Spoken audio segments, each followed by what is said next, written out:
आदमपुर का चुनाव, इस चुनाव के कई मायने, इस चुनाव का असर प्रदेश की राजनीतिक दिशा पे पड़ेगा। पिछले 8.5 साल में आपने बीजेपी की सरकार को देखा है और पिछले 3.5 साल में आपने बीजेपी जेजेपी की सरकार को भी देखा है, खट्टर दुष्यंत सरकार। आज प्रदेश का क्या हाल है मुझे आपको बताने की जरूरत नहीं है। जो प्रदेश 2014 से पहले हरियाणा प्रदेश देश में विकास में नंबर 1 होता था, विकास दर में नंबर 1 थे, कृषि उत्पादकता में नंबर 1 थे, पेंशन में डंके की चोट पे देश में सबसे ज्यादा पेंशन जिस हरियाणा में थी, गरीब कल्याण की योजनाओं में देश में नाम हरियाणा का था, खेल खिलाड़ियों के मान सम्मान में देश में नाम हरियाणा का था, अमन शांति में 10 साल किसी भी वर्ग को आंदोलन नहीं करना पड़ा, पुलिस को लाठीचार्ज नहीं करना पड़ा, किसी को सड़क पे नहीं आना पड़ा, स्कूल के बच्चों को या किसान को अपनी बात मनवाने के लिए जहां पे संघर्ष का रास्ता अख्तियार न करना पड़ा। अमन चैन भाईचारे में देश में नंबर 1 थे।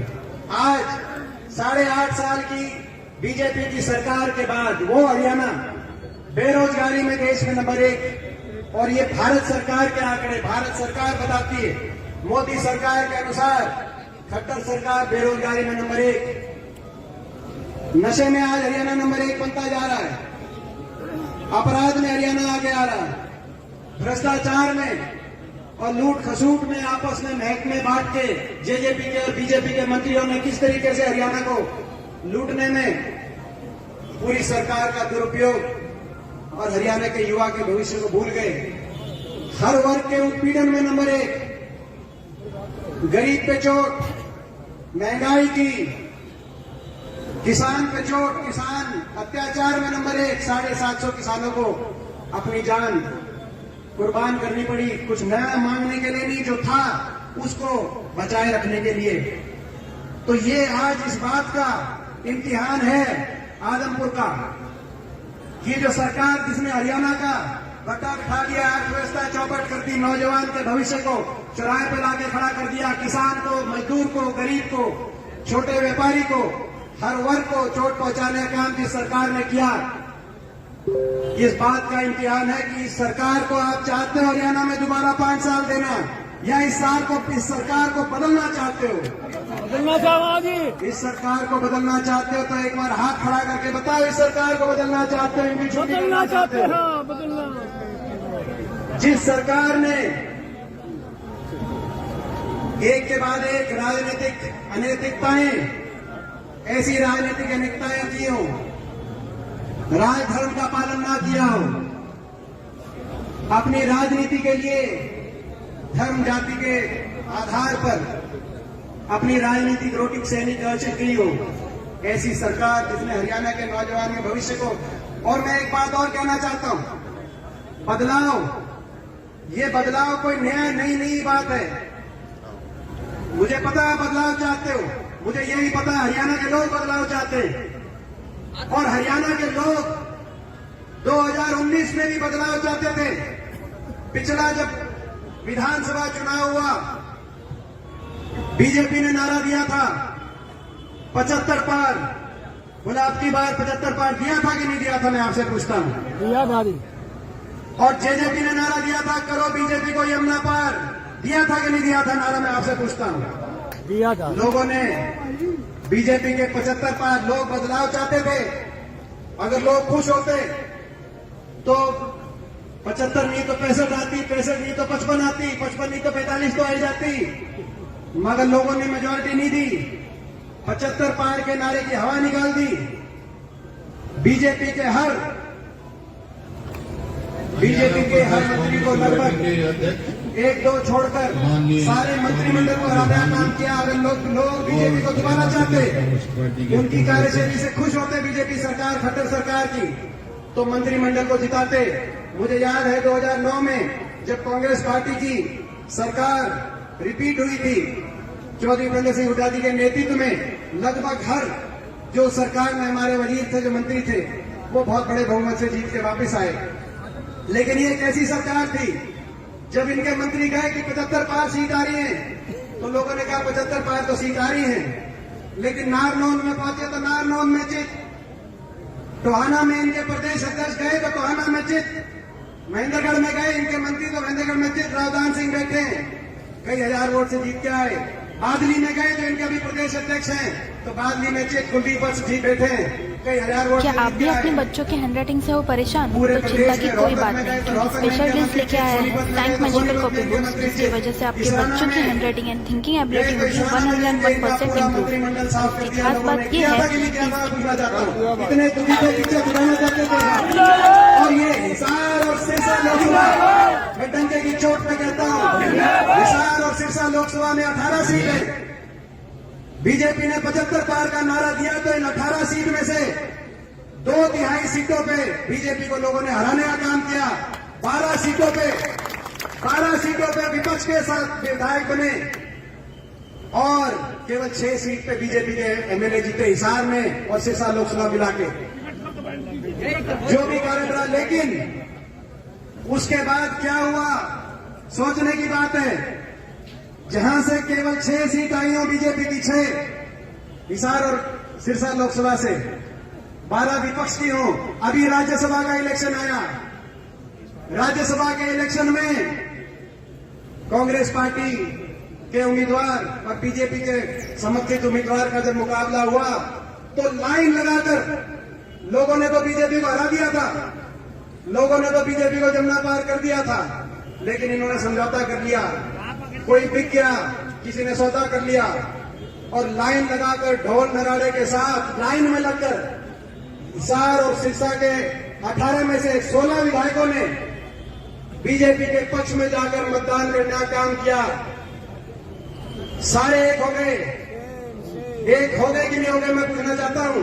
राज्यसभा के इलेक्शन में सारे बीजेपी और एक, जेजेपी एक, अजय चौटाला एक, अभय चौटाला एक, रंजीत चौटाला एक, कुलदीप बिश्नोई एक, लोगों ने तो यहां से इनको हरा के 2/3 बहुमत से हिसार और सिरसा से हरा दिया था।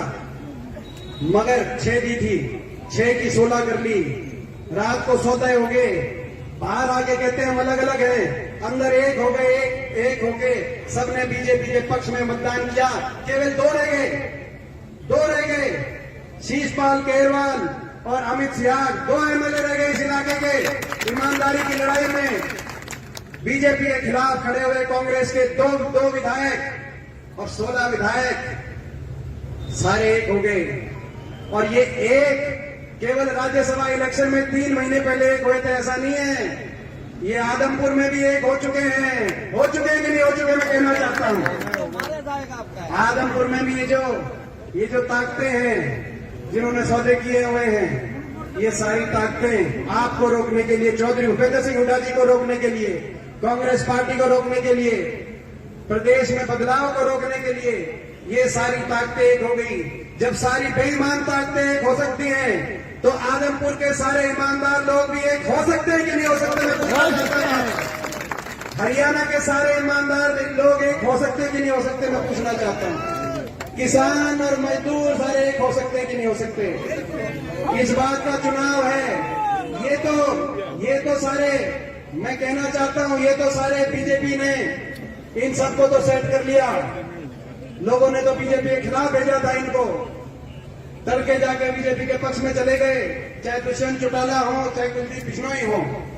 ये तो सारे एक हो गए बीजेपी के साथ। बीजेपी ने तो सेट कर लिया इनको शाम दाम दंडभेद से। कैसे किया ये बताएंगे, हमें बताने की जरूरत नहीं है। देश के लोग जानते हैं, प्रदेश के लोग जानते हैं। बीजेपी के पास कई फॉर्मूले हैं। किसी को लालच दिखाती है तो किसी को केंद्रीय जांच एजेंसियों का डर दिखाती है। फॉर्मूले बीजेपी के पास बहुत है, पूरे देश में चल रहा है। हमें कोई अलग बताने की जरूरत नहीं है।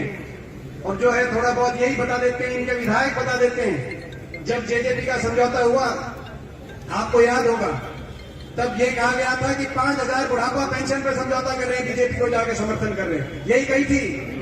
आदमपुर के लोगों, आज इनकी सरकार को 3 साल से ज्यादा हो गए। अगर 5,000 बुढ़ापा पेंशन किसी के जेब में आ रही है तो आपका फर्ज बनता है कि आप इनको वोट दो। मगर अगर कितनी आ रही है भाई, आधी आ रही है और वो अभी काटन लग रहे हैं। और अगर इनने धोखा दिया है, 5,000 बुढ़ापा पेंशन पे समझौता दिखाकर और 3.5 लाख लोगों की पेंशन काटने लग रहे हैं, तो आपका धर्म बनता है कि राजनीतिक नैतिकता का साथ दो। जिन्होंने धोखा दिया, जिन्होंने कहा कि बीजेपी को करेंगे जमुना पार, रातों रात समझौता किया, इनकी राजनीतिक अनैतिकता का अंत यहाँ से समझौता 5,000 की पेंशन का नहीं था। आपको पता है, समझौता तो हरियाणा को लूटने का था, भ्रष्टाचार की छूट का समझौता था, महकमे आपस में बांट के लूटने की छूट देने का समझौता था। ऐसी सरकार, ऐसी पार्टी जो इस तरीके से समझौते करे, किसके पास कौन सा महकमा, कौन शराब के महकमे पे लूट रहा है, कौन रजिस्ट्री के महकमे से लूट रहा है, पूरा हरियाणा जानता है कोई कौन से महकमा, कोई माइनिंग के महकमे से लूट रहा है। बाकी सारी लिस्ट, कौन हरियाणा में कौन सा ऐसा खोपर है जो बैठा सारा जीवन लग रहा है, मैं नहीं बताऊंगा, दादा गौतम से पूछ लियो, सारी बता दे, दादा गौतम से पूछ लियो। ये राजनीतिक अनैतिकता है। हरियाणा में ऐसी राजनीतिक अनैतिकता को समाप्त, इस राजनीतिक अनैतिकता का अंत करने का भी चुनाव, आदमपुर का चुनाव है, चूकना मत। ये आएंगे, विधानसभा फैसला करेगी, अब आदमपुर विधानसभा फैसला करेगी हरियाणा के भविष्य का, ये ठीक कह रहे हैं। तो ऐसी राजनीतिक अनैतिकता का भी अंत, तो इस राजनीतिक अनैतिकता का भी अंत करना है और हरियाणा को बचाने की लड़ाई लड़नी है, ताकि हरियाणा दोबारा से विकास का पहिया हरियाणा में घूमे, विकास की तरफ हरियाणा आगे जाए, हरियाणा दोबारा देश में सबसे आगे आए, खेल खिलाड़ियों का मान सम्मान हो, किसान को सबसे ज्यादा भाव मिले, गरीब को सबसे ज्यादा पेंशन मिले। डंके की चोट पे हुड्डा साहब का हम धन्यवाद करते हैं। जब फतेहाबाद के अंदर हमारी विपक्ष आपके समझ की रैली थी, उसमें हुड्डा साहब ने बात की कि भाई दोबारा से, जैसे पहले 10 साल देश में सबसे ज्यादा पेंशन हरियाणा में रही थी, ऐसे ही दोबारा से आपके आशीर्वाद से मौका मिला कांग्रेस पार्टी को, तो देश में सबसे ज्यादा पेंशन 6,000, यानी कि घर में अगर 2 बुजुर्ग हैं तो 12,000, देश में सबसे ज्यादा पेंशन हरियाणा में देने का काम होगा। 100 गज के प्लॉट की स्कीम दोबारा से लागू, ताकि हो सके गरीब के मकान की स्कीम, सारी गरीब की। अभी नरेश सेगवाल जी ठीक कह रहे थे। आज आखिरी में 2 बात कह के अपनी बात समाप्त करता हूं। सारी विकास तो ठप कर दिया, वो तो आपके सामने है।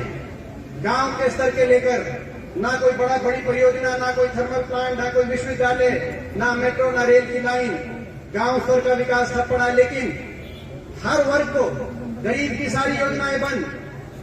मनरेगा की स्कीम आई तो कांग्रेस की सरकार में गरीब के बच्चे को पेंशन मिलने लगी, वजीफा मिलने लगा स्कूल के अंदर, तो कांग्रेस पार्टी की सरकार में जिसको आधा कर दिया इन्होंने। 100 गज की प्लॉट मिलने थी, उस स्कीम को बंद करने का काम किया। जहां नहीं मिले, एक प्लॉट नया मिला नहीं, और जहां मिल गए वहां पर कोई नया उनमें घर बनाने का, उस कॉलोनी को विकसित करने का काम नहीं किया।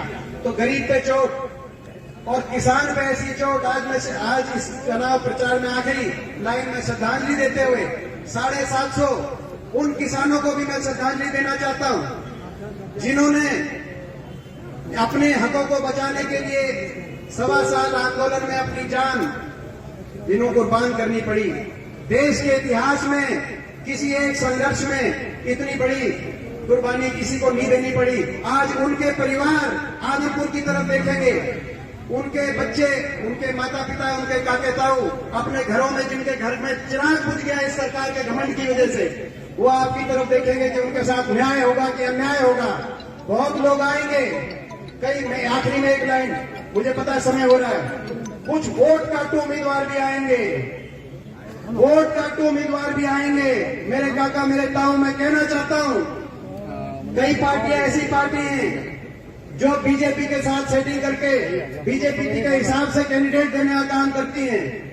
लोकसभा चुनाव में जब मैं रोहतक से लड़ रहा था तब भी आई थी, सोनीपत से भी कई कैंडिडेट वोट काटू आए थे, बड़ौदा में भालू लड़ रहा था हमारा विधायक, तब भी इन्होंने कई पार्टियां इन्होंने बीजेपी के हिसाब से वोट। भाई ये वोट काटुओं को पहचानते हो कि नहीं पहचानते, मुझे नहीं बताओ, वोट काटुओं को पहचानोगे कि नहीं पहचानोगे? ये सारे एक होके जो अंदर जाके राज्यसभा के चुनाव में सारे एक होके बीजेपी को वोट देते हैं, वो बाहर विधानसभा उपचुनाव में बीजेपी के इशारे पे कैंडिडेट लाके वोट काटू उम्मीदवार लेके आपके बीच में आएंगे। बीजेपी का तो इलाज करना ही करना है, लेकिन इन वोट काटुओं का भी ऐसा इंतजाम करना है कि आगे से दोबारा से इस तरह की राजनीतिक षड्यंत्र, साजिश और षड्यंत्र ये दोबारा ना कर सके। बहुत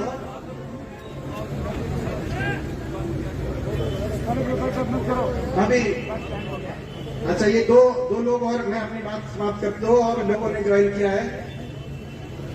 मोटा खेड़ा से देवीलाल जी सरपंच और ईश्वर सिंह जो सुरेंद्र सिंह जी के घनिष्ठ साथी थे, इन दोनों ने भी अपना माहौल देखकर और अपनी बात देखकर, अपनी ईमानदारी देख के मौके पे ही फैसला करते हैं कि हम ज्वाइन करते हैं। तो उनका बहुत बहुत स्वागत करते हैं। इन्हीं शब्दों में बात बहुत है, जब चुनाव चलेगा तो बोलेंगे। और मैं एक बात बधाई देता हूँ आपको, कांग्रेस पार्टी को, कि ऐसे उम्मीदवार जयप्रकाश जी जिनकी संघर्ष की मिसाल है, ऐसे उम्मीदवार आपके बीच में आए हैं। इनका साथ दो और इनको जिताओ। और अब मैं आग्रह करूंगा कि हमारे भाई